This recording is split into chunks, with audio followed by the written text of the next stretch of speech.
Hello students, the topic for today's class is heavy water जिसका formula है D2O और इसका केमिकल नेम हो जाएगा deuterium oxide. This is lecture number 6 of hydrogen chapter. बहुत छोटा सा टॉपिक है, हैवी वाटर बहुत ज़्यादा नहीं दिया हुआ है एनसीईआरटी में इसके बारे में। अब जब हम हैवी वाटर की बात करते हैं, वाटर हमने पढ़ा है, वाटर का फॉर्मूला होता है H2O, डाई हाइड्रोजन ऑक्साइड की बात होती है। तो वो नॉर्मल ऑर्डिनरी वाटर होता है हमारा H2O, जिसमें जो हाइड्रोजन इन्वॉल्व है वो बेसिकली प्रोटियम या 1H1 आइसोटोप होता है हाइड्रोजन का। लेकिन हाइड्रोजन के 3 आइसोटोप्स होते हैं या हाइड्रोजन 3 आइसोटोपिक फॉर्म में एग्जिस्ट करता है। एक तो प्रोटियम हो गया जिसका मास जो होता है 1 होता है।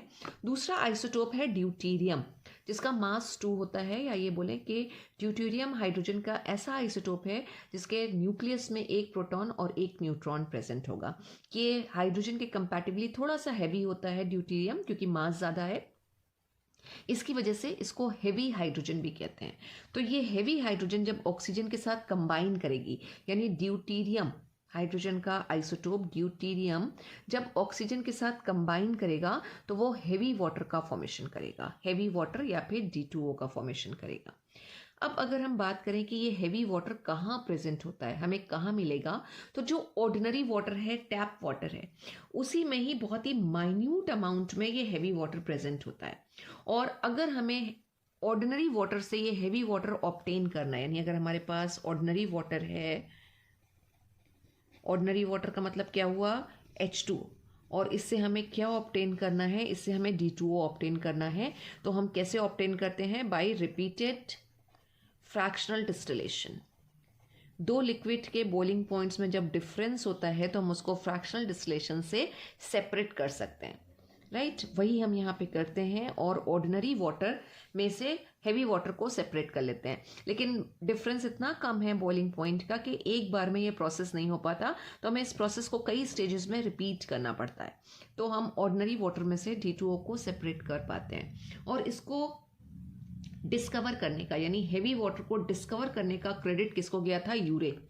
D2O की बात करी थी, साइंटिस्ट थे यूरे, उन्होंने इसको डिस्कवर किया था, ठीक है। और उन्होंने प्रूफ किया था कि जो ऑर्डिनरी वाटर है यानी कि H2O, उसी में ही हमारा हेवी वाटर प्रेजेंट है। और रेशियो क्या होता है, 1:6000 पार्ट्स। यानी अगर हमारे पास ऑर्डिनरी वाटर 6000 पार्ट है तो उसमें हेवी वाटर कितना प्रेजेंट होगा, 1 पार्ट प्रेजेंट होगा। तो यू कैन सी कि हम 6000 पार्ट की बात कर रहे हैं कि 6000 लीटर्स में अगर हम इसको बोलें कि हमारे पास 6000 लीटर्स वाटर है तो उससे कितना हमें हेवी वाटर मिलेगा, जस्ट 1 लीटर। 6000 लीटर में से हमें सिर्फ 1 लीटर मिल पा रहा है, राइट। और किस प्रोसेस से मिल रहा है, फ्रैक्शनल डिस्टिलेशन से। लेटर ऑन 2 और साइंटिस्ट थे, लुइस और डोनाल्ड, उन्होंने 1933 में क्या किया था, इस ड्यूटीरियम ऑक्साइड को या हेवी वाटर को ऑर्डिनरी वाटर से सेपरेट भी किया था। लेकिन यूरे को हेवी वाटर की डिस्कवरी के लिए नोबेल प्राइज भी अवार्ड किया गया था। तो अगर हम प्रॉपर्टीज की बात करें तो हाइड्रोजन का आइसोटोप है, राइट। तो केमिकल प्रॉपर्टीज ऑब्वियसली बात है हाइड्रोजन से मैच करती हुई होंगी। जो हाइड्रोजन की प्रॉपर्टीज आएंगी वही ड्यूटीरियम की भी होंगी। लेकिन या फिर हम ये कहें कि जो प्रॉपर्टीज ऑर्डिनरी वाटर की हैं वही प्रॉपर्टीज जो हैं वो हेवी वाटर की भी आएंगी। लेकिन हेवी वाटर किससे बना हुआ है, हेवी हाइड्रोजन से बना हुआ है। तो हेवी हाइड्रोजन से बना होने की वजह से इसकी जो रिएक्शंस आती हैं वो वाटर से सिमिलर तो हैं लेकिन थोड़ी सी स्लो होती हैं कंपैरेटिवली। मतलब ड्यूटीरियम ऑक्साइड की हेवी वाटर की रिएक्शंस कंपैरेटिवली स्लो होती हैं किसके, ऑर्डिनरी वाटर, राइट। जैसे हम बात करते हैं कि जब जो मेटल्स हैं हमारी, जैसे कि सोडियम, वो जब वाटर के साथ कंबाइन करती है तो हम कहते हैं क्या बनेगा, हमारा NaOH का फॉर्मेशन होगा और हाइड्रोजन डिस्प्लेस होगी, राइट, सोडियम मेटल की। लेकिन यही सेम रिएक्शन अगर हम कराएं हेवी वाटर के साथ तो वही रिएक्शन आनी है, वाटर के साथ कराई होती तो हम NaOH बनाते हैं। और यहाँ पे हम क्या बना रहे हैं, इंस्टेड ऑफ H हम क्या लिख रहे हैं, हाइड्रोजन का सेकेंड आइसोटोप लिख रहे हैं ड्यूटीरियम। इसका नाम क्या हो जाएगा, sodium deuteroxide. This is sodium deuteroxide. और जैसे हाइड्रोजन डिस्प्लेस होती है जब ऑर्डिनरी वाटर के साथ हम रिएक्शन कराते हैं, यहाँ पे ड्यूटीरियम डिस्प्लेस होगी, ड्यूटीरियम। तो हेवी वाटर से हम ड्यूटीरियम भी ऑब्टेन कर सकते हैं।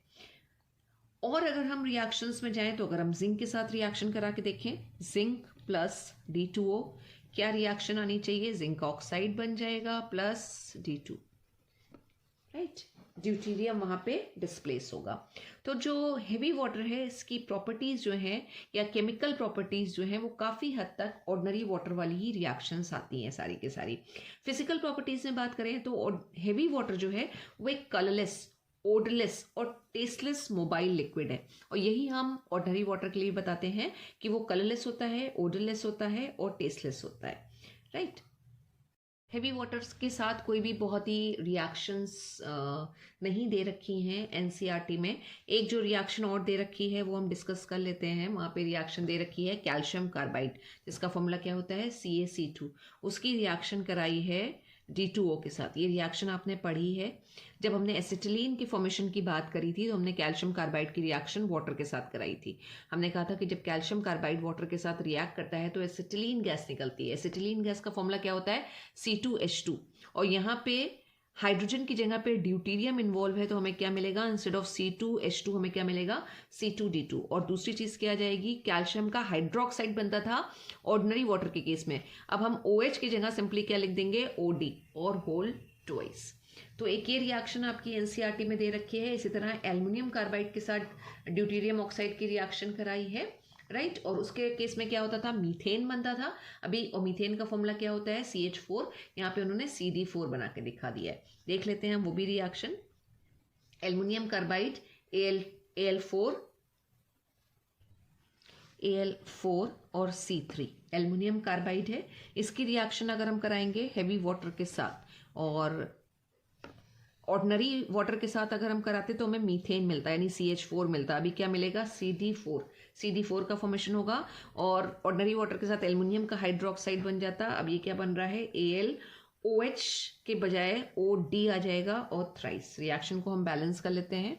12D2O ले लिया, 3 आ जाएंगे, और एल्युमिनियम कितने होंगे हमारे? Al4, तो 4, ठीक है। तो these are some chemical reactions of heavy water.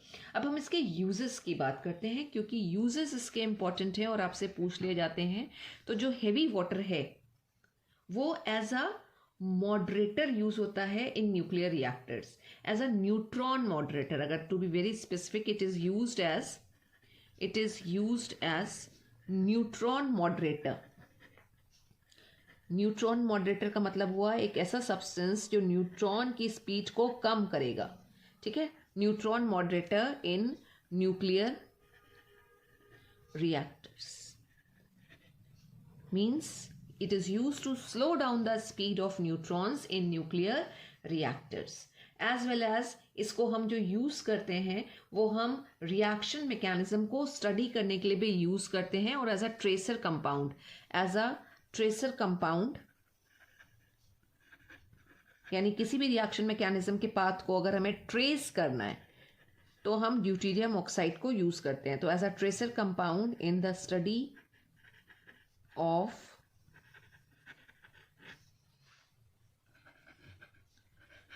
path of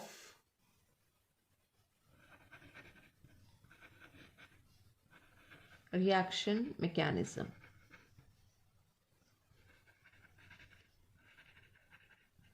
Right, so these are the two important uses of heavy water.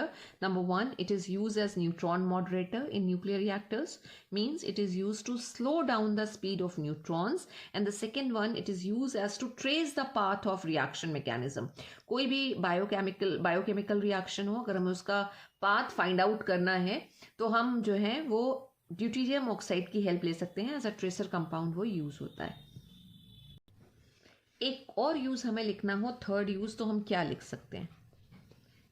Deuterium अगर हमें ऑब्टेन करना है, हाइड्रोजन का सेकेंड आइसोटोप जो है ड्यूटीरियम, अगर हमें ऑब्टेन करना है, हम कैसे ऑब्टेन कर सकते हैं? By the electrolysis of heavy water. जैसे हम ऑर्डिनरी वाटर की इलेक्ट्रोलिसिस करते हैं तो हम लिखते हैं 2H2O। यहाँ पे हम क्या कर रहे हैं? हैवी वाटर की इलेक्ट्रोलिसिस कर रहे हैं, और हमें कैथोड पे क्या मिल जाएगा? D2, यानी कि ड्यूटीरियम, और साथ में क्या आ जाएगा? ऑक्सीजन। ऑक्सीजन एनायन के फॉर्म में होगा, एनायन किधर जाएंगे? एनोड की तरफ, तो ऑक्सीजन हमें कहाँ मिलेगी? एनोड पे मिलेगी। तो एक और यूज की अगर हम बात करें तो it is use to obtain deuterium, ठीक है, यानी हैवी वाटर की इलेक्ट्रोलिसिस करके हम ड्यूटीरियम को ऑब्टेन कर सकते हैं। तो यूजेस जो है बेटा वो इंपॉर्टेंट होते हैं आपके लिए, एग्जाम में यूजुअली यूजेस ही पूछ लिए जाते हैं, तो यूजेस ध्यान रखिएगा। और मेन यूज इसका यही है जो हमने नंबर 1 पे लिखा है कि न्यूट्रॉन मॉडरेटर की तरह ये न्यूक्लियर रिएक्टर्स में यूज होता है। Thank you so much students.